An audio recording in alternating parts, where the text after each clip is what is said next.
warahmatullahi wabarakatuh. Selamat pagi anak-anak.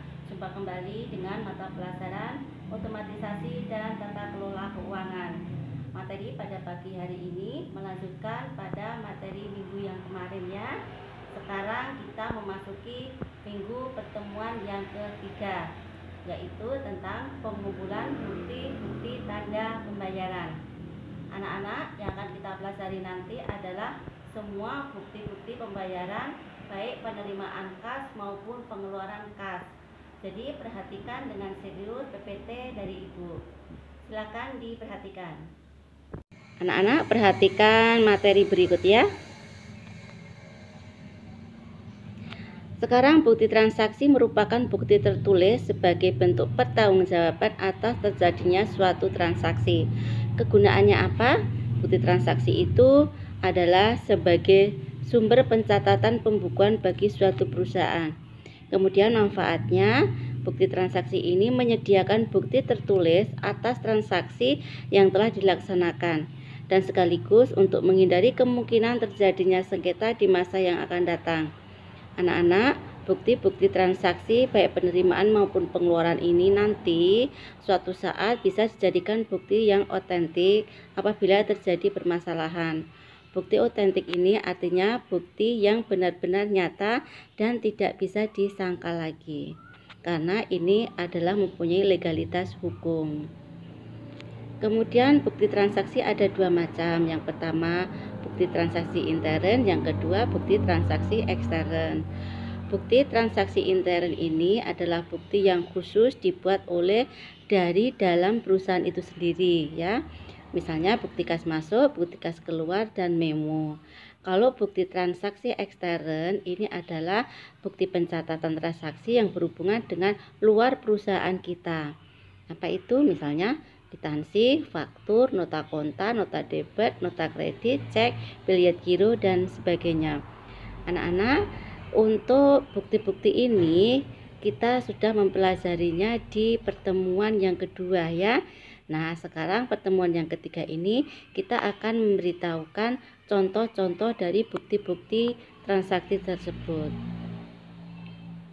Kemudian dokumen penerimaan kas. Ini artinya dokumen-dokumen yang terkait dengan penerimaan kas ya.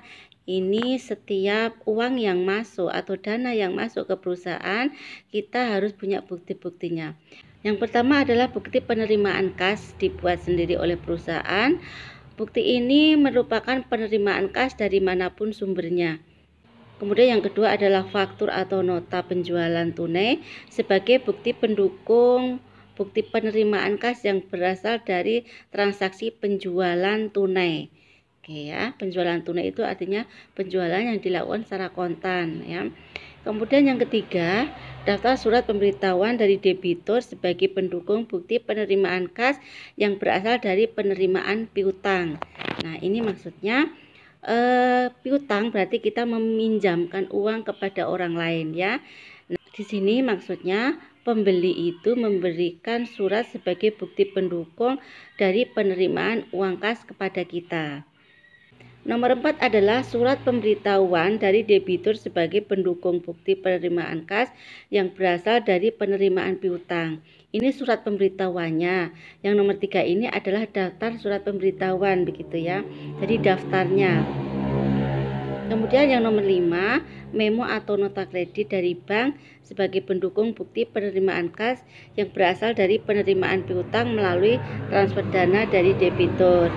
Artinya, nota kredit dari bank ini adalah sebagai bukti masuk kepada perusahaan kita karena sudah memberikan bukti penerimaan kepada kita yang berupa pembayaran piutang melalui transfer dana dari debitur.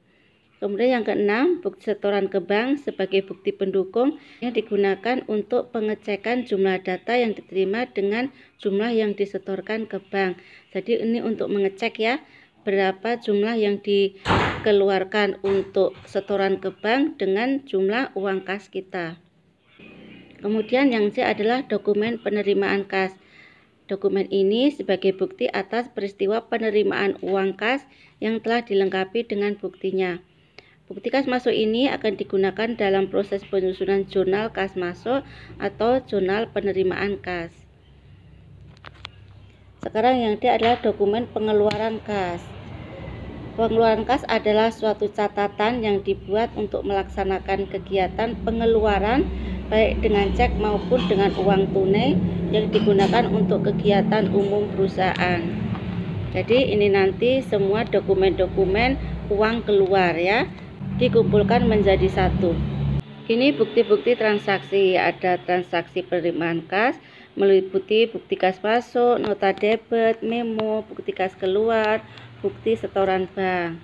Kalau untuk transaksi pengeluaran kas ini ada 8, yaitu cek, nota kontan, voucher, biljet giro, kwitansi, nota kredit, invoice atau faktur, dan rekening koran. Nah, bukti-bukti ini sudah kita pelajari pada pertemuan minggu kemarin. Sekarang ini adalah contoh-contoh dari bukti-bukti transaksi tersebut ya.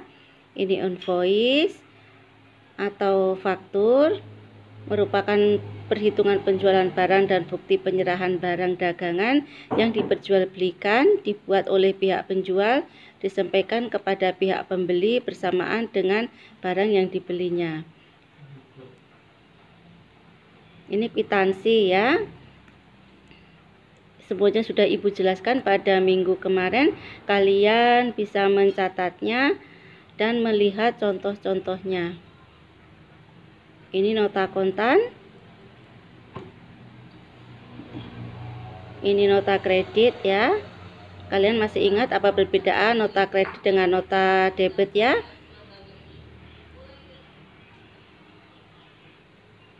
Nah, cek itu seperti ini. Masih ingat apa itu cek? Ini biljet giro ya. Nah, ini adalah rekening koran. Ini bukti setoran bank ya. Ini memo dari pimpinan kepada bagian akuntansi untuk melakukan pencatatan memo seperti ini. Ini bukti kas masuk. Ini bukti kas keluar. Anak-anak kalau misalkan gambar ini kurang jelas atau kabur, nanti kalian bisa mencari sendiri contoh-contohnya di internet ya.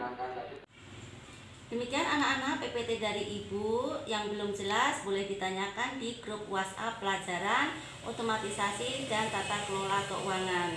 Kemudian untuk tugasnya silahkan kalian buka di Google Classroom.